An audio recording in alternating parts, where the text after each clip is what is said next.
started when I was like 17 years old. I started working, I was interning for John Huston, God rest his soul, Whitney Houston's father.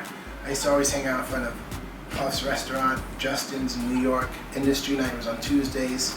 I used to hang out and camp out in front of the office. And one day I ran into John Huston and his assistant in front of Justin. So obviously, me being a hustler, I approached the car, told him who I was. I'm a young kid from Jersey. I'm a fan of your daughter, Whitney. I would love to get into the music industry and do anything, apprentice, internship, take out your laundry, whatever. And he actually called me and invited me over on a Sunday, and we had dinner, and he picked my brain, and he pretty much let me just come to his office and not really intern. I was just like an apprentice picking his brain, and he was just wanting to give back, and it was a godsend to meet him. And then I got an internship at Def Jam in A&R admin in 2002,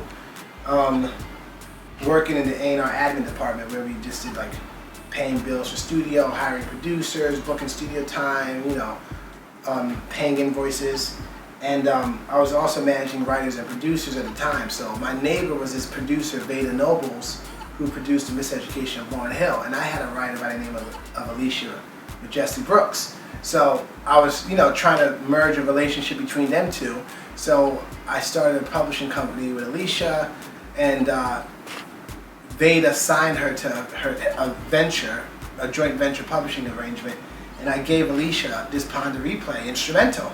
And she wrote the song Ponder Replay. And then my lawyer at the time, who was helping me build up contracts, told me about this girl, Robin Fenty, aka Rihanna, who was making demos in Connecticut. I guess she was signed to these producers, Sturkin and Rogers, who lived in Connecticut, and she was making demos. So he said, I know you got songs, I know you manage writers and producers. If you got anything, let's hear it. So I sent him Ponder Replay, and he said, wow, this sounds like it could be something for her. So he orchestrated a meeting, and me and my writer went to Connecticut, and Alicia cut 3 demos on Rihanna.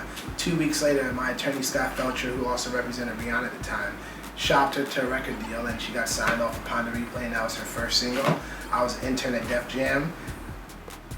Rihanna broke, Ponder Replay was generating income. I remember the first royalty was about a couple $100,000, and my commission was like 60 grand. And I moved out of my parents' house, and my career was born, and I relocated to LA for like a month, developed some artists, and shopped them and got them signed to Virgin Records, and the rest is history. I was pursuing the industry since 2001, so that was about 15 years ago. And it's changed a lot, man. There was a lot of A&R people in the early 2000s. There was a lot of record deals, there was a lot of money to go around. There wasn't piracy, there wasn't iTunes, there wasn't YouTube, there wasn't streaming, there wasn't none of this stuff that disrupted the business. So people were actually selling records, writers and producers were making money, they were getting big producer fees. There was a healthy business, and there was enough talent and money to go around. So it's definitely changed over the last 10 years. I mean, it's a new day in the music industry. It's been disrupted by piracy and social media and just all the consumers' access to other products that don't necessarily drive music and don't necessarily what's the best way to say this? I mean, I'm not saying social media disrupted the business, because it helps marketing of music, but there's so many things that the consumer has on their plate now to do. It's not just, let me go to Sam Goody and buy that CD. It's like, oh, let me tweet, let me Instagram, let me Facebook, let me WhatsApp, So there's not really a need for people to want to go buy music anymore. And that obviously messed up the music business, because they lost their bottom. And now they're looking for new ways to drive revenue, so they're doing 360 deals, which they haven't done in the past, where they're taking a piece of artists, publishing and touring and merchandise, and sometimes even brand partnerships and endorsement deals. And unfortunately, that's not really the way the record business was built.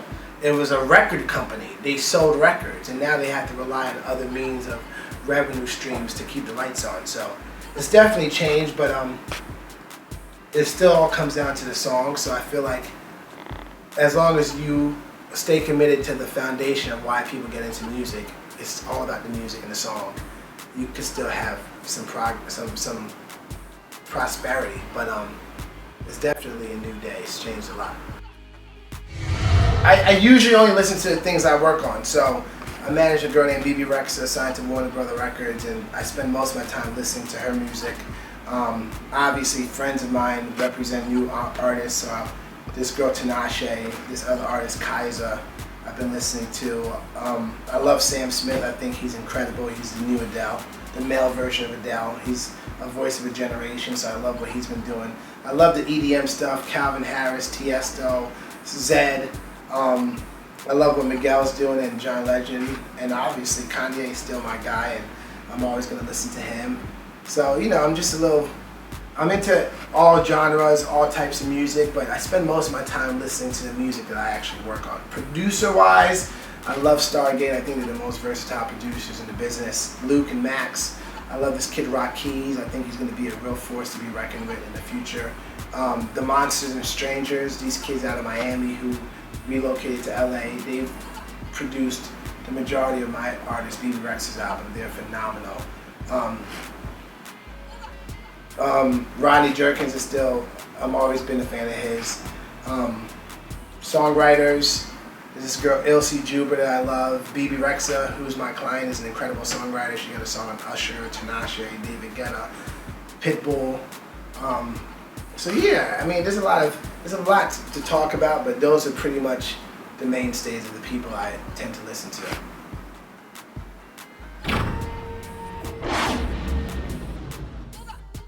Well, I'm always looking for, in terms of finding an artist, I'm always looking for that X factor, that special thing that you don't really write about, you don't really know how to describe it. You just feel, you just know it when you see it, you hear it. It's a spiritual gut instinct. I don't think any great talent finder ever really sought after a specific thing. Like, I'm looking for a female singer with blonde hair and blue eyes and that could sound like.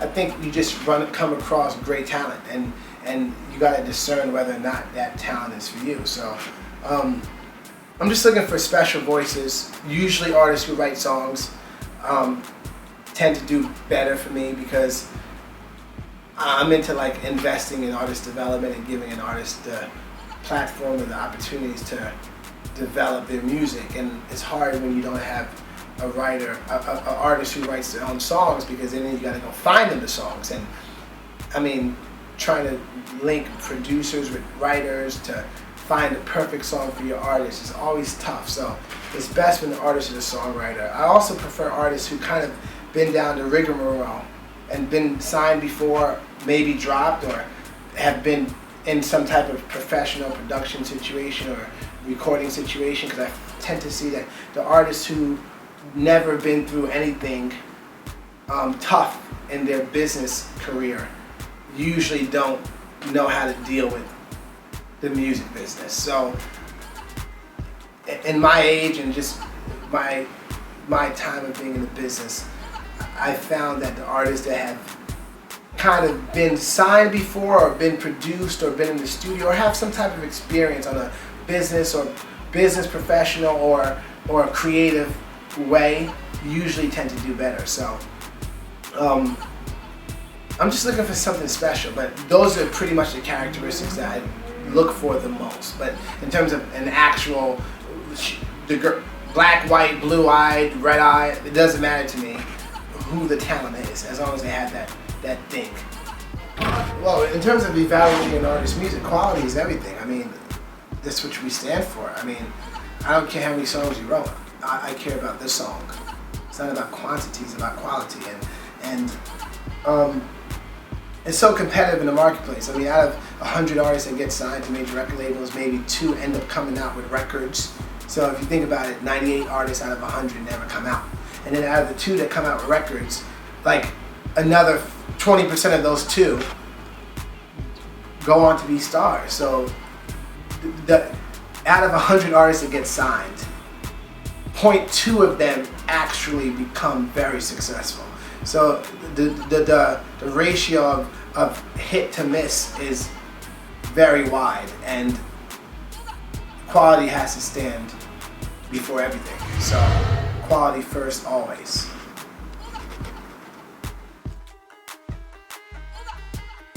Music to you. What's a buzz? I mean, honestly, I don't know what that means. I never really believed in a buzz, to be honest. Of course, an artist needs to have some type of chutzpah to want to get out there and do it on their own and not rely on a manager or a record label to open up doors for them. But I don't know what a buzz is. I think the only thing that drives the consumer is a hit song. I mean, I've seen many instances where an artist had a buzz. Perfect example is this girl. She had a song called 212. Azealia Banks had a huge buzz, and she faded to obscurity because she couldn't deliver a hit record. Angel Hayes, same thing. I've seen it over and over again. And then recently, you look at the Hot 100 this week, there's a band called Magic. My dear friend Naz Reeves was a songwriter trying to pursue a record deal for 10 years. Nobody wanted to sign him. He put together a band, called it Magic, wrote a hit song called Rude, played it for Pitbull's manager. He got a deal. He had nothing going on social media, no Twitter account, no Instagram account, no Facebook no followers, and now he has 50 million views on his video, a #1 single that sold platinum, and he sold out 3 dates at the El Rey in LA. So to me, I don't know what a buzz is. The only thing that drives the consumer is a hit record. And yeah, a buzz can help you get a record deal, or a buzz can help you sell tickets or sell merch if you're touring, but I don't think it matters. I think at the end of the day, it's talent and a hit song. And that's the only thing the consumer cares about.